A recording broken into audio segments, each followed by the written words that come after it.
Hello, family. I'm Janaya Future Khan, and this is Dark Woke. Just before we begin, I want to say thank you so much to all the listeners out there. And if you're a supporter of the show, it really means the world to me. Thank you.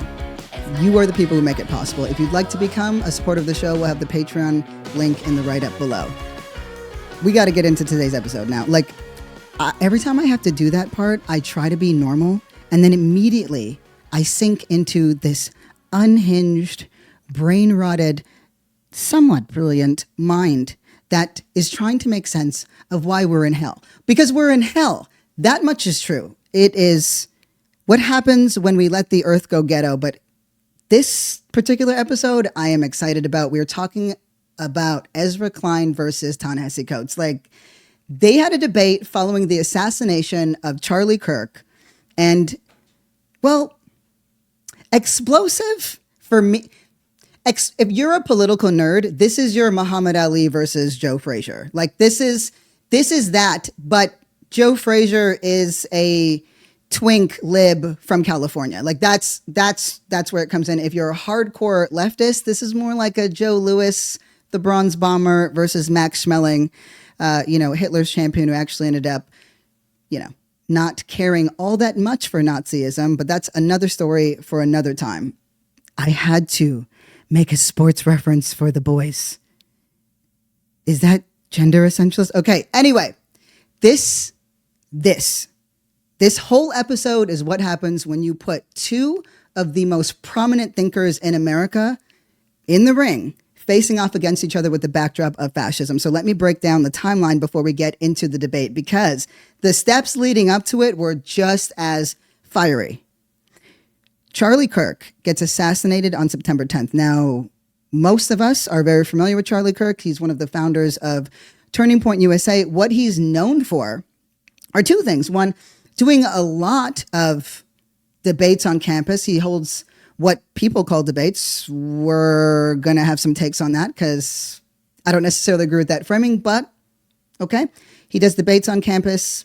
He tries to drum up support for conservatives and was instrumental, actually, for the Trump administration's win for a youth vote. The other thing that he's known for is being a raging bigot. Now, depending on which side of the political aisle you stand on, that apparently makes a huge difference, unless that person dies, right? Unless that person dies. And then suddenly there's this, sanitizing. Almost as if, well, we don't need to bring up those things, or those things are not that important.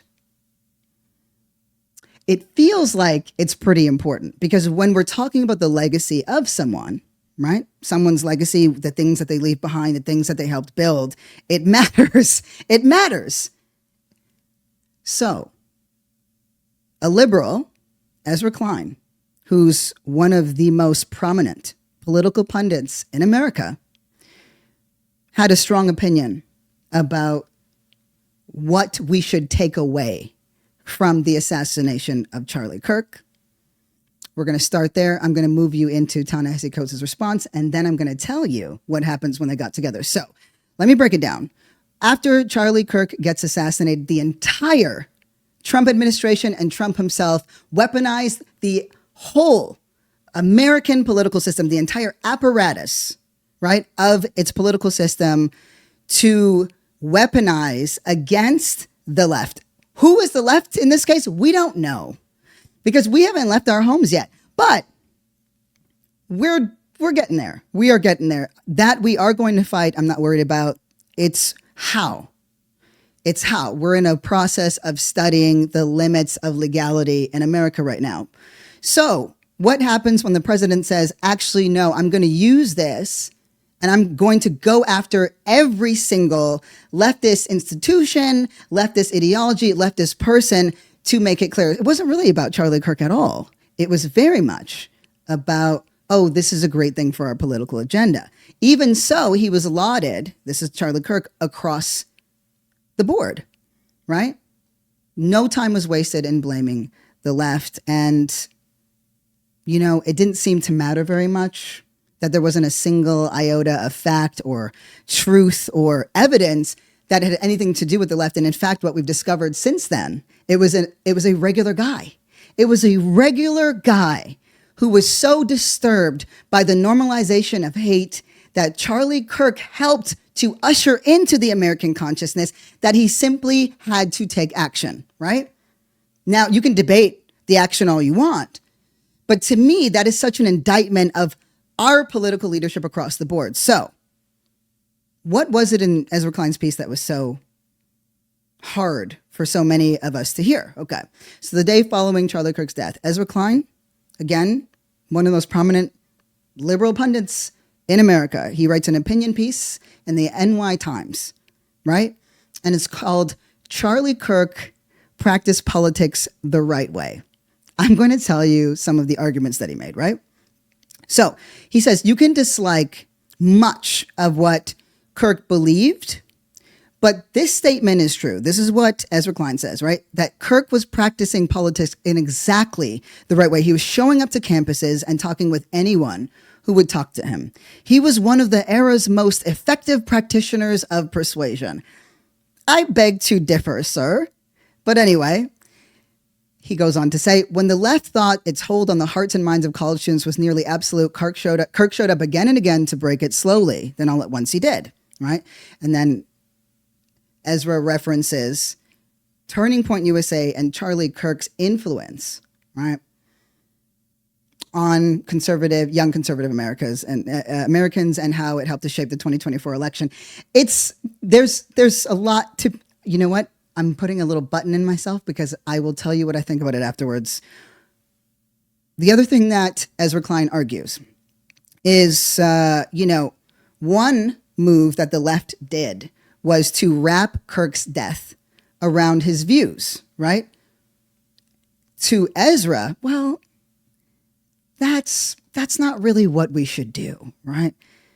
He did, after all, defend, free speech, right? And with that means that Charlie Kirk might have said that he's okay if innocent people die to see through his own agenda. It's about the free speech that he embodied, right? And that American politics has sides, and that's just a given because it's America, right? And as that list that he references suggests, and the list is, of course, that, yes, Charlie Kirk was a free speech advocate, but, he did suggest that some people should die. He never once, by the way, Ezra Klein never once quoted a single thing that Kirk said once, right? This guy practices politics the right way, but never once thought to bring up a quote from him. That, to me, is telling in of itself. But with free speech comes somebody's right to say that certain people deserve to die, even if they are, in fact, innocent. So for Ezra, American politics has sides, right? But both sides are meant to be on the same side of a larger project. These are quotes from him. We are all, or most of us anyway, trying to maintain the viability of the American experiment. We can live with losing an election because we believe in the promise of the next election. We can live with losing an argument because we believe that there will be another argument. Political violence imperils that. So it was a really short piece, but in it, he kind of lists what he sees as the normalization of political violence. So Pelosi's house getting broken into, right? Where her husband got hit on the head with a blunt object. Or how about the fact that Gretchen Whitmer, I like how that bird looks. She talks crazy, Curious if she ever goes for a presidential run. Anyway, we'll talk about Big Gretchen another episode, okay? There's a whole attempt to abduct her that the FBI was able to intervene on. We've seen assassinations of liberal and Democratic council people, right? Political violence, as Ezra Klein sees it, is increasing, and it imperils our ability to say what is on our mind, to speak, to persuade, and this is how, in fact, we have to practice politics. Here's my take on this, right? I found this piece incredibly hollow and disturbing. Number one, it was so clear to me that his understanding, including, I would say that Ezra Klein is a very good representative of liberalism in America, right? liberalism means a bunch of things, but Klein is a good example of it. He's striving. He's trying to figure it out. He generally has good politics, but he's talking about building power. He wants to see change. I think all of those things sound nice. That doesn't mean that you're good at what you do or that you're smart, or maybe you were for a different era, because what I don't understand, what I am struggling to wrap my head around is I don't think he understands what political violence is, right? For him, political violence isn't what Charlie Kirk said, normalized, and then we watched it get written into policy. Political violence is an assassination against the politician. Political violence, right, isn't leveraging your large Republican donors' money to spread bigoted beliefs and hatred, right? No. That then get normalized and caught, because we're talking about the status quo, right? Kwame Ture says, if the white man wants to lynch me, that's his problem. If he has the power to lynch me, that's my problem, right? So not only is his definition of political violence, it seems very myopic in view, and also seems to only speak to political actors, right? Like literal politicians, which I think is fascinating, especially in American politics and how they're understood. But the other thing that I find annoying about this is, did you ever stop to think why they were on college campuses, where that funding came from, how this was all part of the right-wing apparatus? There's so much more that could be said in this piece, but it's been beaten like a very, very old, tired, you know what? I was going to think of an animal and it made me sad. A Republican. Okay. No, because then we wouldn't stop. I'm going to keep going. This is not how this was supposed to go. Okay. We got to keep moving. Klein, that piece really got under my skin. I was wrinkled, but that's not what we're here to discuss. I'm going to go back to it, but what is revealed in the coming days after that piece is what matters here. Am I saying that Ezra Klein is a raggedy bitch? No. I'm saying that he is both a little raggedy and also it's a both end situation. Okay. 5 days after Klein's op-ed, Ta-Nehisi Coates writes a scathing response in Vanity Fair, right? For those of you a little less familiar with Charlie Kirk, this piece is paramount. It is paramount. I'm going to tell you something. If I said some shit and then Ta-Nehisi Coates wrote a piece on me, I would not read it. I would pack up and move. I'm going to Greenland. I'm going where there's some ice left, and I'm just going to cool out, because it's basically straight Baldwin writing about you. And you know what? We don't know. Ta-Nehisi could be gobbling a dick at any moment. I would not know. But I hope he is. If that's what everybody's, you get what I'm saying. Just that people called him the new Baldwin. And I was like, I don't know if I agree with that, but he's a very good writer. I think we can all say he's a very good writer. I would not want to be in the crosshairs of somebody like him. So here are the main arguments that Ta-Nehisi Coates makes against Ezra Klein's op-ed, right? Oof, he goes. In ignoring the rhetoric and actions of the Turning Point USA founder, that's Charlie Kirk, right? Pundits and politicians then participated in sanitizing of his legacy, right? Ta-Nehisi explicitly calls out Ezra Klein for dubbing Charlie Kirk, quote, one of the era's most effective practitioners of persuasion, and a man who was practicing politics in exactly the right way. And of course, he said these things alongside folks like California Governor Gavin Newsom, right? You might recall that when Governor Newsom thought, you know what? Fascism is here. I'm going to make a presidential run in a couple of years. I got to build power. What can I do? I got to show the people I'm serious. I'm going to start a podcast. Such a basic bitch move. Not only does he do that, his first guest of all people, right, is Charlie Kirk. I've got an episode somewhere back there. Charlie Kirk dog walked his ass. Like, do you know how not good you have to be to get dog walked by Charlie Kirk? Gavin Newsom couldn't say anything to the positions that Charlie Kirk was taking because he was so afraid of taking a position on anything himself, lest it damage the people's political opinions of him. But also, we don't know what a lot of these establishment Dems believe. They talk in code speak, and what the right has been able to do effectively, because they're so well funded and because they invest so much time and energy into it, is they've got great propaganda machines. They know exactly what to say and they know how to say it, right? So somebody explicitly says, "Hey, woman, go make me a sandwich."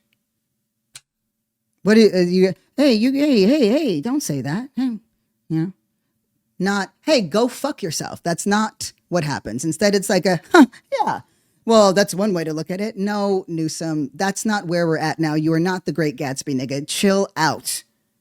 Give us some passion. But it wasn't just Gavin Newsom, right, who hailed Kirk's passion and commitment to debate, right? And not only did Gavin Newsom do it, he said, this is a moment where we can reach across ideology, right? We can do it through spirited discourse.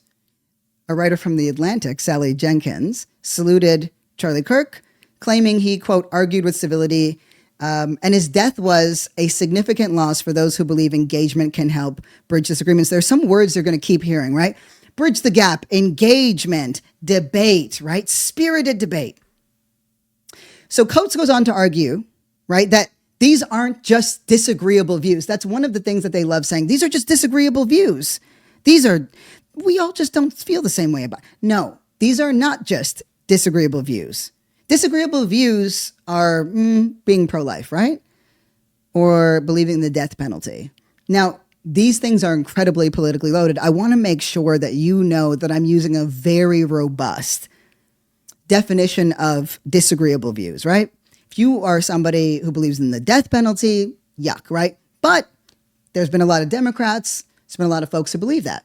We've had pro-life Democrats help, usher in some great policies that people have benefited from, and things like Medicaid, et cetera. But that is part of what has been historically normal in America, right? Of course, Kirk also disagreed that church and state should be separate. He wanted a type of fascist theocracy. So Coates is saying those are more or less normal for the precedent in American history. No. Coates is arguing, right, that Charlie Kirk reveled in open and extreme bigotry, and the idea that we could refer to this guy as civil and this whole civility is really hard to square with his constant need to demean and dehumanize marginalized communities, right? LGBTQ people are freaks. First of all, kind of, right? But we embodied that. You just look like that. That's a lot. Okay, I'm just saying, okay? He called trans folks tranny, and you know what?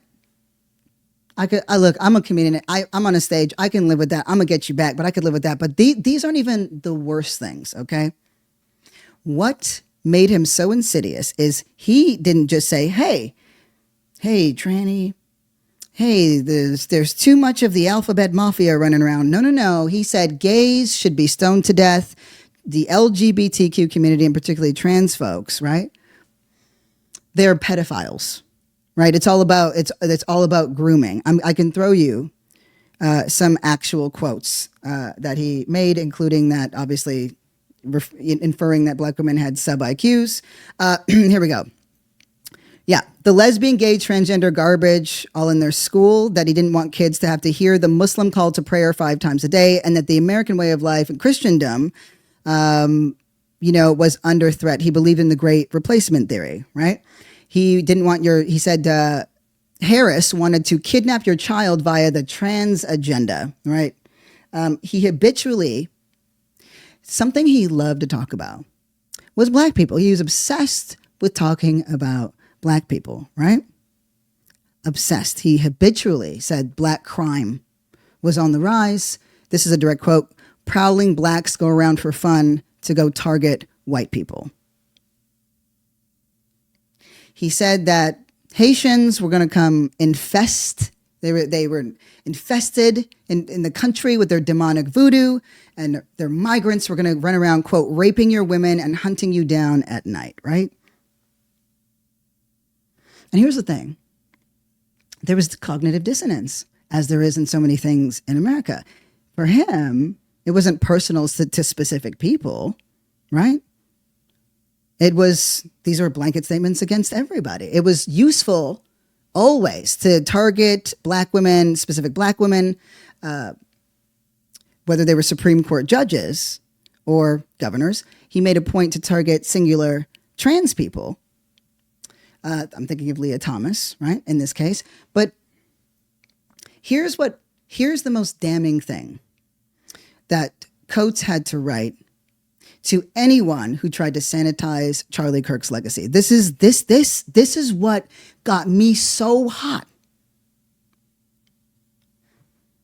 It wasn't just Charlie Kirk. Like, Charlie Kirk is the face, right? And what a mug to choose, but he was the face of Turning Point, right? They were going for something oblong. And so, and that's what happens when you can't circle politics that don't make sense. But it wasn't just him. The entire leadership of Turning Point is known for their blanket racism. This is what somehow a thing that everybody seemed to miss, right? Not us, but you get what I'm saying. It was the entire institution that he founded, right? Turning Point USA. So Crystal Clanton, this is one of the group's former national field directors, would send texts. This is a direct quote. "I hate black people, like fuck them all. I hate blacks, end of story," right? One of the group's advisors, Rip McIntosh, published a newsletter where he pretended to have be essentially a black writer.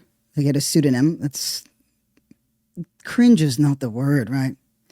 But it became that black people had become socially incompatible with other races, and that black culture was, quote, an unfixable and crime-ridden mess, right?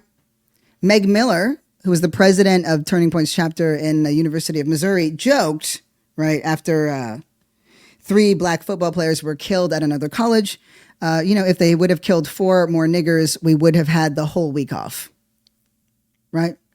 That's Turning Point USA. Somehow these things never get thought about, talked about, investigated, known.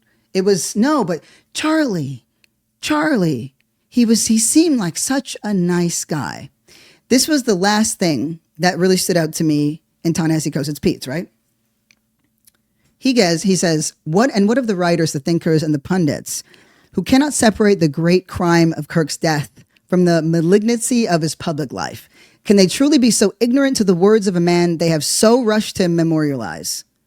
I don't know, but the most telling detail in Klein's column was that, for all his praise, there was not a single word in the piece from Kirk himself. So what's my take on Ta-Nehisi Coates' Pete's and Vanity Fair? Yeah, fire. Agree. It was an indictment of Turning Point as a whole. It revealed what was underneath this so thin veneer of civility.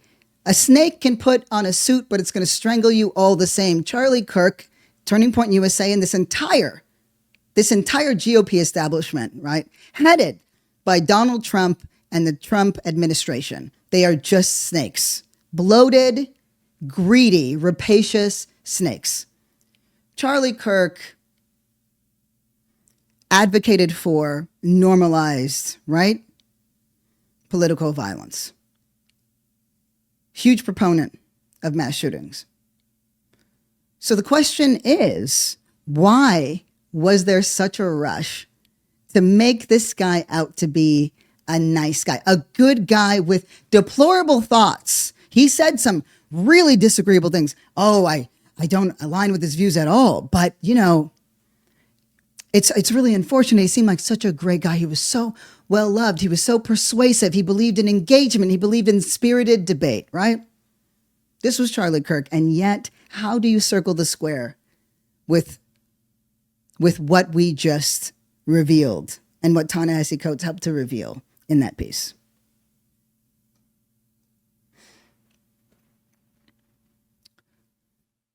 Several days after that, Another piece rolls out. And I mean, I'm a little bit thrilled. If you're a nerd, this was a good time. It's been ages since a single piece of writing can stop the internet for at least 5 hours. Like, it just hasn't happened. And years, I've been waiting.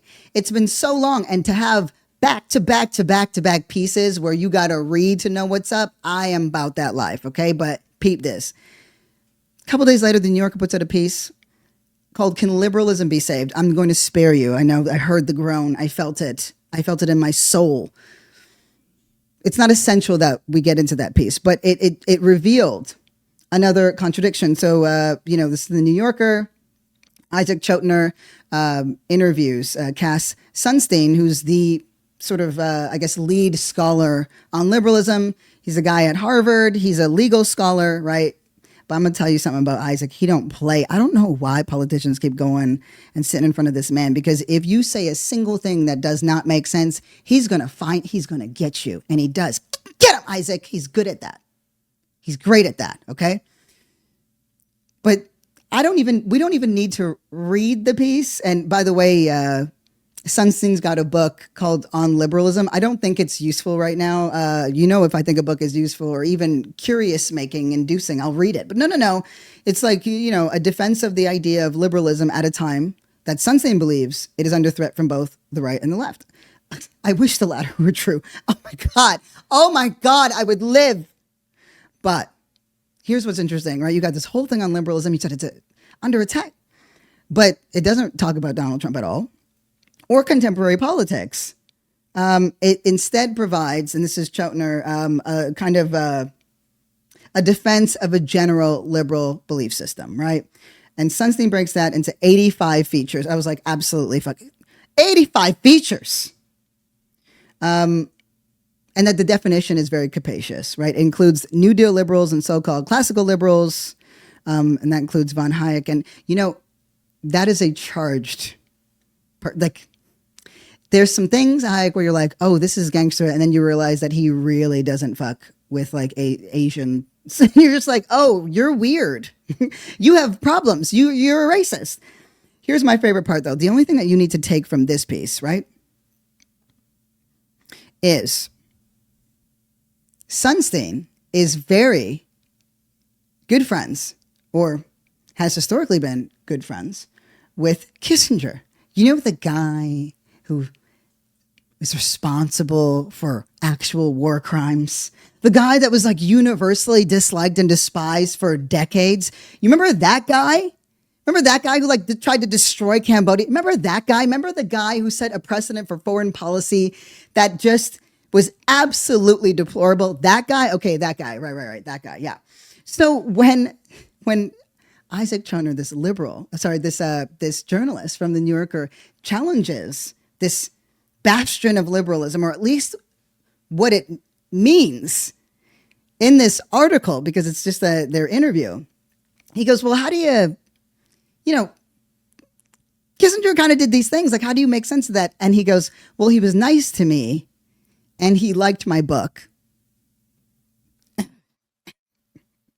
He was nice to me and he liked my book. That was the screenshot that went wild over the internet, because it captures liberalism in a very specific definition really well. I would argue in how he's presented himself in this particular time, Ezra Klein is not so different from that. In 2018, Michelle Wolf she hosted the Correspondents' Dinner in the White House. They still were doing that back then. And Donald Trump was president at that time. He didn't like her. She was fucking phenomenal. She was great. But it was in an interview afterwards that really jumped out at me. It made it make so much sense what was going on. So she gets up there and she just rails everybody. It's awesome. It's amazing. The claps happen. Whatever Trump threatens or says he's never going to, it's canceled. The Correspondents' Dinner is canceled forever, right? In an interview a few days, weeks later, Michelle Wolf says, you watch C-SPAN and you see all these things happen. And you think, yeah, these guys hate each other. They're, the Democrats fight the Republicans, and that's how it goes. And the Democrats are on our side. But she said, as soon as the lights were off, they're all friends. They're all buddies. They're all friends and they're all buddies. As soon as the lights were off. And I have not been able to forget that because, it's something that right? But you don't know how much you know until you know. The extent to which it was obvious to her. So I'm going to jump off of that all to say there's clearly in the zeitgeist a conversation that's happening around liberalism and what we do about it. And, do we use it? Do we not use it? Does it matter? Does it not matter? Is it inherently fucked? All of these things, right? Full of contradictions. At the same time, the left is trash. I love us. Oh, God. But where are we? Where are we? We can deconstruct this shit at anything. We can't build shit. We can't build shit. And you know how I feel about this. Low key, we should have never gone to post-secondary. That's what killed us. All we learned how to do is deconstruct. Do you know what happened? White queers went to schools, went to post-secondary and came back like missionaries and destroyed language, culture, started bringing in this policing. You don't get to say this. We had care. We had community. We had fun. But yeah, people was calling each other tranny and faggot, and that was it. But you know what? You had a place to live. You had mother. You know what I mean? You had culture. Now, if I want to see it, I got to watch Paris is Burning. No, I just got to go to New York. What I'm saying is it's the white queers only. We all still have it. But something happened where it became about deconstruction and deconstruction and deconstruction, and we forgot how to build. We forgot how to build. We forgot the essential the necessity of building power. It became instead the left tradition to merely critique it endlessly and never to build it. And the second that we assume or presume that somebody has moved into a position of power, well, they're an enemy now. We got to tear them down. It's absurd. Where's our tradition, right? That's a good segue for the debate. And oh my fucking God, what a moment. Ta-Nehisi Coates sitting across from Ezra Klein. He writes this piece. He calls Klein out. Ezra's like, what did I do? What? Political violence. Ezra is not a pushover. I think he's also not. I think you have to work really hard to stay smart. Really, really, really, really hard. And I think you have to be able to shift past your own worldview. This conversation, I'm going to give you little top lines, play a couple of clips, and then hit you with a take afterwards, because the way that I am trying so hard not to yell into the microphone. It was good. You know what? I'm just gonna play it, okay? I'm just gonna preface it with this. You can find it online anywhere, but I'm gonna preface it with this. Okay. They open up, they talk about the fact that they are friends. Ta-Nehisi Coates has been on the show a bunch of times, okay? I can't say they're super close, but they text each other. And so there's a desire to show respect between the two of them. How many times I've been here? Oh, so many times. And Ta-Nehisi hit pretty hard, pretty fast. I don't know why nobody clipped this, but I also just learned that I have capabilities now. But he goes,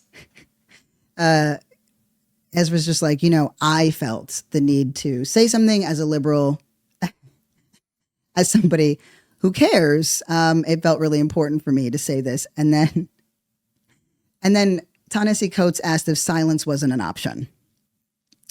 And honestly, ether line, so fucking good, okay?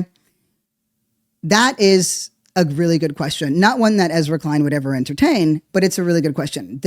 Why did you have to say this thing? So Ezra says, well, I want to know why are we losing, right? Why are we losing? So I'm going to play a couple clips for you and break down why they're important. And I'm going to withhold from yelling as much as I possibly can. Here's one of the clips. I actually think, and I've thought about this a lot in reaction I have read in the last couple of weeks. I've thought a lot about how many people believe we are already in a cold civil war. That we are in a time that we are dealing with divisions and questions. I see it on the right, for sure. I hear it on the left. I have a lot of email that's like, we need a national divorce. How that's going to be effectuated, never exactly clear. Do people they do use that. Do people you respect say that to you? I'm sorry. Come on. Your friends are dumb. I'm just going to translate. I'm going to help decode. Your friends are dumb is what he's saying. You are talking to dumb people. Right over that man's head. Well, yes, actually, I will say that. But I'm not going to, people say things to me that are off the record, and I shouldn't say it. But I have friends. They read sometimes. You know, we talk and they'll tell me their secrets, but I'm not going to like tell you that. What? No. I'm only going to vaguely reference something when I want to make a point that I personally don't want to make. Folding like a lawn chair. Yuck. you don't believe that, right? You don't believe we are at a point. I think it's really important. Okay. We're going to come back to that. I'm going to hit you with another one right quick, okay? I don't take any joy in saying this, but we sometimes soothe ourselves by pointing out that love, acceptance, warmth, that these are powerful forces. I believe they are. I also believe hate is a powerful force. I believe it's a powerful, powerful unifying force. And I think Charlie Kirk was a hate monger. You know, I really need to say this over and over again. I have a politic that rejects violence, that rejects political violence. I take no joy in the killing of anyone, no matter what they said. But if you ask me what the truth of his life was, and the truth of his public life, I would have to tell you it's hate. I'd have to tell you it is the usage of hate and the harnessing of hate towards political ends. Here's the thing. When I realized, because you can tell a lot about how people feel based on what clips, for example, or what specific moments stand out for people in conversation. But I happen to know that the majority of people whose work I might sleuth would be inclined to agree with Ta-Nehisi Coates. Ezra he has some really important questions, right? The question of why we're losing. That is something that a lot of people are struggling to answer. I know why, for the record. I just want to be clear. I want to be very clear that I know why. But there are a lot of hypotheses out there, right, that matter. And I'm going to tell you a banger line just to help balance it out that Ezra Klein said, right? He said at this point, right, and he's talking about the left, right, that it's easier for us to imagine an end of the country than to win a Senate seat in a place like Missouri. That's his conversation is located in right now. And one of the biggest moments of tension that happened between them was when, Ta-Nehesi is like, hey, American history guy. And his response was, yeah, let's just locate it in the last 12 years, right? Ta-Nehisi has a long view. He references repeatedly his relationship to a tradition, right? A Black tradition. And that long view is essential to understanding how we got here and where we go from there. At the same time, Ezra is like, I want now. What do we do right now? We have to win seats. We have to stop this from happening. These are not wrong sentiments. In fact, there's a rightness to both of them, and I wish that was more reflective in the conversation around this. At the same time, right? At the same time, how do you ask good questions, right? Or make strong assertions,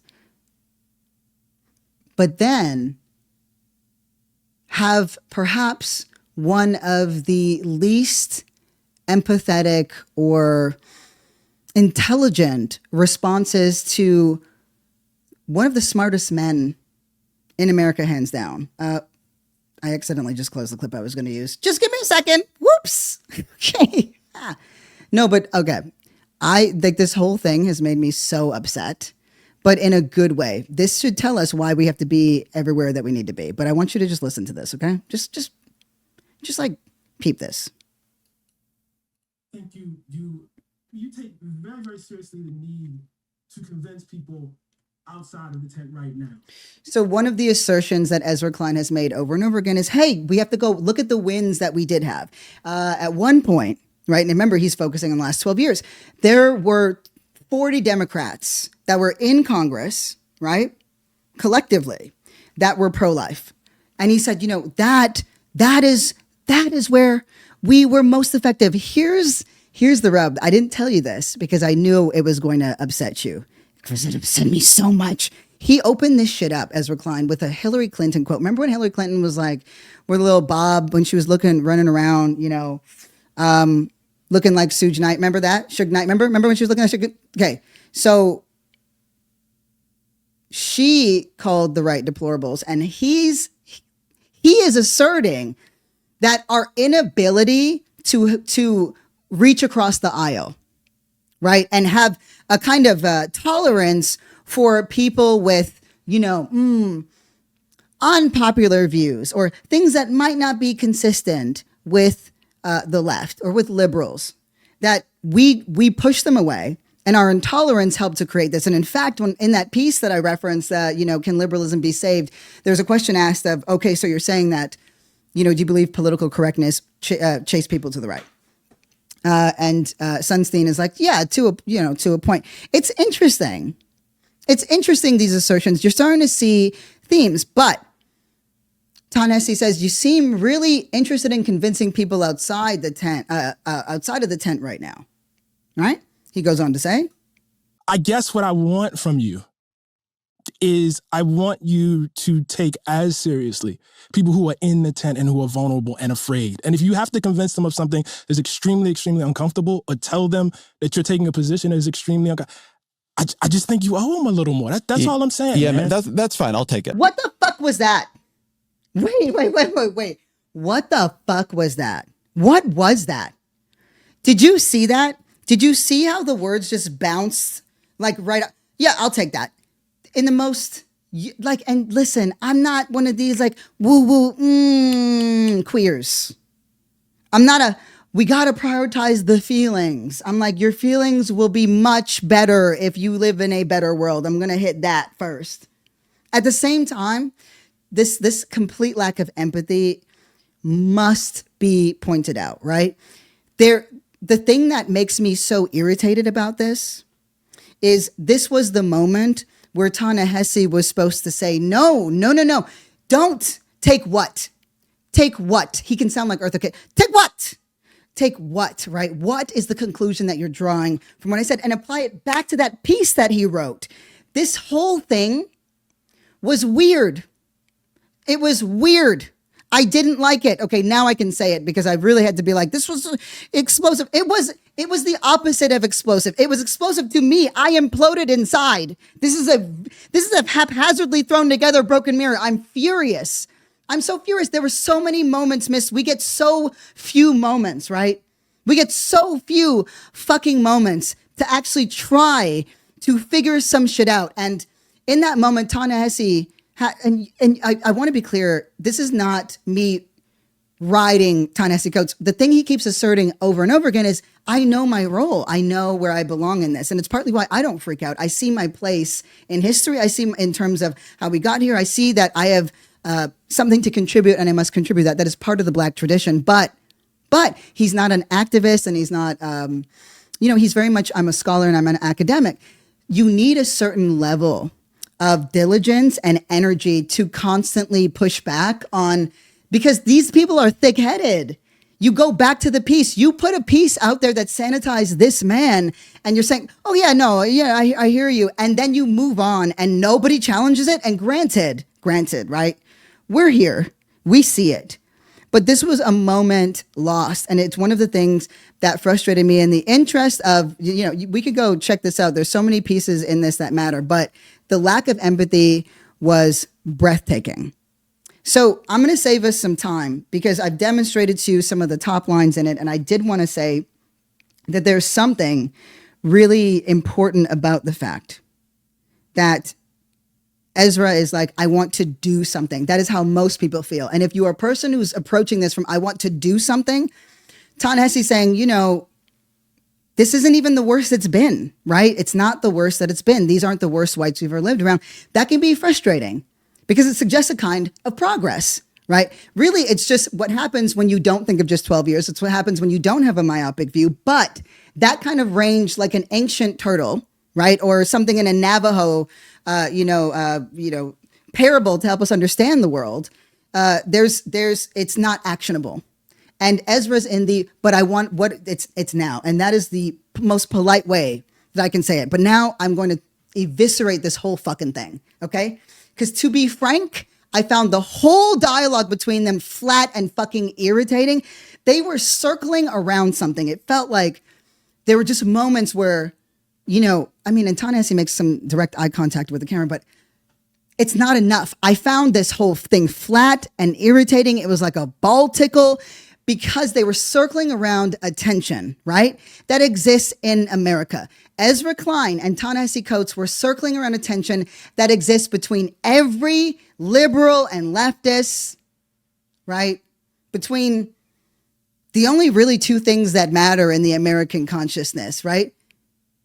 Black people and white people. It is the core tension that exists between black people and white people in America. White people think that black people think and talk about race too much.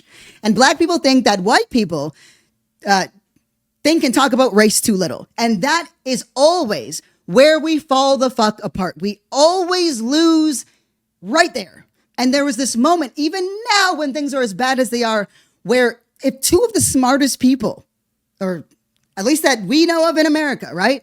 Most known, prominent, whatever, can't get together and actually just name it, they're not the ones. They're not the ones, because here's the thing, our inability to actually name that core tension. You guys talk about race too much. You talk about it too little. The right has capitalized on it and won because we simply won't confront it, and the left is immobilized by it, right? What does it mean? These are the two most prominent yappers. Nobody can talk about it. My thing is this. Can we just have the fucking fight already? We have to fight it out. We have to fight it out. I'm going to make my case in this right here, right? Ezra mentioned the fear of a civil war. You heard him do that. He mentions a civil war could be happening. People are afraid it's already happening. This is a moment where you absolutely should revisit the last time a civil war happened, right? Why was it fought? Oh, right. Slavery. Some people in the country wanted to keep slaves so they could keep making money, right? Most commonly known as the South. And some people in the North were like, maybe you shouldn't do that. Let me tell you, they weren't as good as we, but I'm glad it happened. I'm going to say I'm glad it happened. But let's really, really synthesize this, okay? The first Civil War happened in America because a bunch of racists and bigots who wanted to keep making money by continuing the hideous enslavement project of Black Americans in the country, they threw a fucking huge tantrum and started a war because of it, right? And what happened? What happened after that? They lose, right? They lose. The racism doesn't go away. They lose, and they throw a huge fucking tantrum. And what does America do? America says, okay, no. You're right. You guys fucking suck. You lost. But we really get you. And you know what? Here's all this money to make up for it. And here's all this land to make up for it. Okay. And we're done. And then these little skin tags, these little racist skin tags said, no, we want more. We want and demand equal representation in Congress. We're smaller states. We don't got as many people as you guys do. We deserve equal representation. And those concessions were made. And that is why we have the Electoral College. And this is the thing that sucks, right? This is the thing that sucks. It all goes back to slavery. And it fucking drives me nuts that Black liberation is our best chance at meaningful and lasting change, that applying Black liberation theory, right, is our best chance. And do you know how shitty it is to know that as a black, it's terrible. It's like, I wish it was anything else. I want to tell you it was something else. Do you know what it's like? People feeling, oh, well, you're trying to one up me. I don't experience that from the right. They don't give a shit. It's in our own spaces. If I bring, I mean, not when I bring up race because everybody likes me and listens to me. I'm irresistible, but just generally, okay? And you got to work to be irresistible. There were a few days before I was. Certainly, I've experienced it, but this is why it sucks so bad. It's like, do you know those people who are trying to get you a phone plan in Costco or a better Spectrum deal? And you could save some money, but you don't got time. You're here for Costco. It's Costco. They have donuts. It's like that. Your quality of life in America fucking sucks. And we ended up with this rapacious, gross, bloated ass fucking president. And we just keep staying in this endless cycle. The popular vote doesn't matter. It all goes back to the fucking electoral college. We made concessions for racists, and we have continued to make concessions for racists every generation since, right? We're in a perpetual state of concessions to racists, right? We're a fucking concession stand for the fuggliest fucking skanks in America. That's where we are. They're not even hot. They're not even hot. They're not even hot. We're serving people who literally can't serve.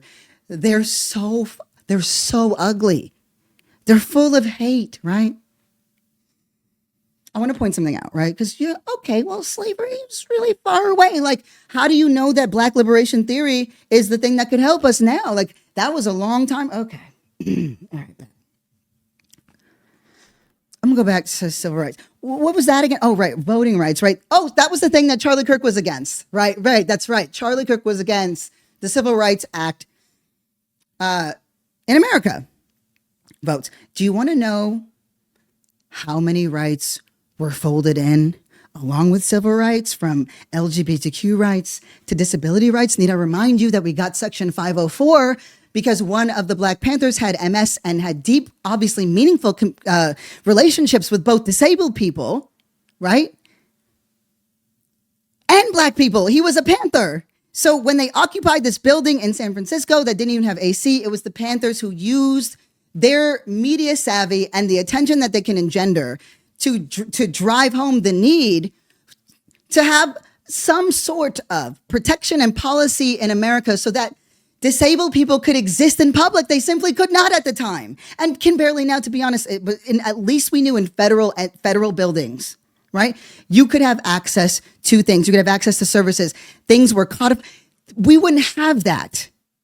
We would not have that if it weren't for the civil rights era. It was so hot. They brought fans. They brought food. That's community. It's not just about what you stand for. It's about who you sit with, right? But we don't talk about race. We talk about everything but race. And even I feel that tension. I don't want to talk about it. And it's not because I yap about it constantly, but when it comes to, right, the need, right, the compulsion that I have because I know it works. I've been at this shit for like 20 years now. That's not true. It's like 10 plus, but you get what I'm saying. 20 just sounds better. Sounds like heft. But anyway, I've been at this for too long. I've tried so many schools of thought. Identity is a great entry point into consciousness, but it's not your exit point. Your exit point should be based on a belief system, right? But we should choose a belief system that is the most effective, that saves and protects the most people, right? Who better? There is no stolen land versus stolen labor. Black liberation theory understands indigenous sovereignty. Black liberation theory understands disability rights. Black liberation theory understands gender equity. It understands all of it, right? I want to tell you that we're in a moment, right? The rhetoric that's being normalized now, the way that I can't go anywhere online without seeing some sort of conversation or reel or assertion that blacks are inherently more criminal, lazy, stupid, disgusting, rapey, right? We have our expansion of our detention centers now that are sweeping up and disappearing. whole minorities, whole migrants, just based on their skin color alone. Doesn't matter whether they're born here or not. Where do you think that came from? Where do you think that came from? The expansion of the prison state, which worked tirelessly to incarcerate largely Black Americans. That's why we had the school to prison pipeline, right? And where did that start? Oh, right. That's right. It started with vagrancy laws after slavery was abolished, right? People were already wearing their dumb little stars when they were slave catchers. And it's expanded ever since. That's why we don't have school programs for kids. That's why we don't have lunch programs for kids, because we keep giving money to the police state, which is now expanded into detention centers, and we're seeing it go privatized, get more neoliberal, and we're seeing it over and over and over again. Everybody seems to be making money off of our inability to have a fucking conversation. Just own it. We just have to own it. Do white people think too little about race? Yeah. Do Black people talk too much about it? It depends. It really depends. I know too many folks who should not be in movement spaces right now, right? But those are few and far between, unless you're in Portland, because those nignogs are very annoying. But this is what drives me nuts. You don't have conviction if somebody annoys you or, offends you for talking about race, and now you don't have leftist principles. You don't belong here. You never did, right? But it's not just weak people. We don't seem to be able to talk about it in any meaningful way. Robin DiAngelo didn't figure that out. Where's the armies of whites? Where are the group chats, right? All the people who gave her millions of dollars to talk about white fragility, right? You guys talked about it. What happened? I don't have any more white friends. Where'd you go?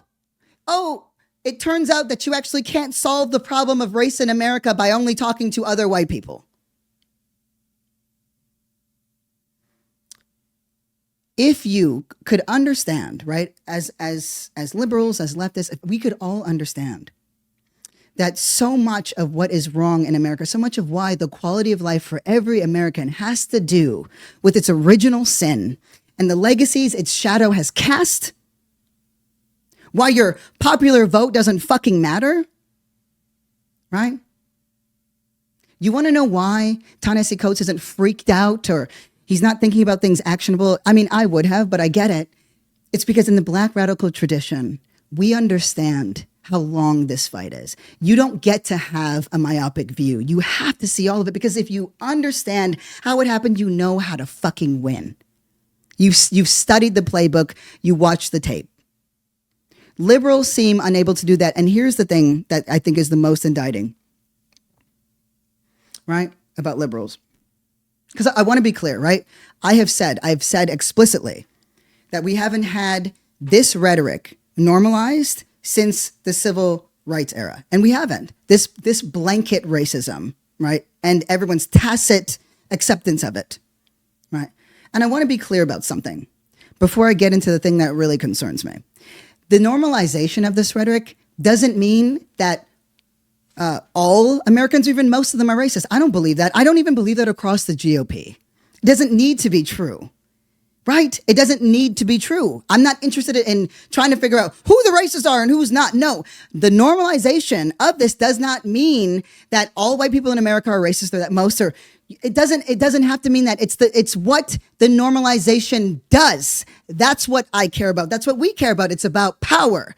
So in 2016, when Donald Trump was calling immigrants, because that seems to be as far back as liberals can think, when he was calling immigrants and migrants rapists and deplorables and criminals, right? What's happening now? What's happening now? Families are getting broken up. People are getting swept off the street and disappearing. And it's not just migrants. It's anybody. It's anybody and everybody, because it's a game of numbers for them. It has nothing to do with what's right or what's legal. And we know that. That's political violence, understanding that it's the normalization of the language. So no, it doesn't. I'm not concerned that the majority of people in America are racist. I don't believe it. I don't believe that the majority of white people in America are racist. I actually think it's a very small subset that is openly proud of that. It doesn't require that. It requires our tacit acceptance of racism around us at all times.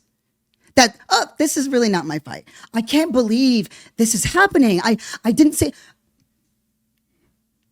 It's why Black folks are quiet right now. We're studying the tape. That's it. And I think it's time. I think it's time that liberals and really white people and some Black folks, but really I just think it's time, right? Because there's the thing that I found most disturbing about this entire thing, outside of the conversation, you know, having the metric tonnage of a mouse fart.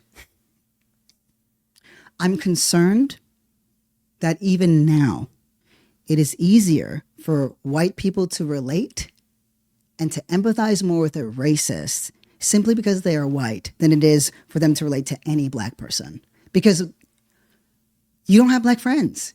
You don't have Black relationships. You don't know Black people. And so I saw something horrific in Charlie Kirk's assassination. I did. I saw something horrific, something that I don't want to see happen again. But I reserve my tears for those who actually need them. Are you looking? Are you seeing? Right? Are you studying the tape? I don't need to dehumanize white people in America because of Charlie Kirk or the GOP or the Trump administration. I don't need to do that. That does nothing for me. I understand that people like that will always exist. It's our acceptance of it that is the problem. It's one thing that exists on the margins. It's another thing that it's in our White House, that it's in our policies. And if we can't look at why and how we got here, then we're already lost. Well, some of y'all, because honestly, when we fight, we win. Like, I don't know what to say. But I found it so disturbing. Ezra can't, that moment, he can't empathize with other people. I'll end with this because he raised a really important point, okay? And you've heard me say something similar. I just want you to listen really quickly to this, like, one little piece on, what Ezra had to say on transness. A majority of the country believes things about trans people, about what policy should be towards trans people, about what language is acceptable to trans people, that, like, we would see as fundamentally and morally wrong. Right. And what politically, not in a column or something, but politically, should our relationship with those people be? Do we win them over? Do we compromise with them? Like, this feels like a very salient question. The Republican Party is going to make sure this is a relentlessly salient question. Right. So I agree with that. Where does the approach leave us, right? Where do we go on that? Yeah, no, I think that's a great question. Look, I think a couple things. I think, again, look, my tradition is the only thing I have a reference point for, so I'm sorry to keep going back to this. But when I look at the times that we have lost, if I think specifically about the Black tradition, for instance, it's hard for me to say politically they did something wrong. You know what I mean? Like, Reconstruction falls. What was the thing that should have been done?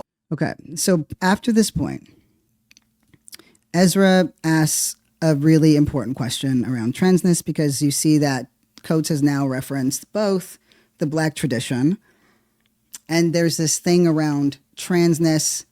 You know, there are people on the other side who believe that it's fundamentally and morally wrong that they're there.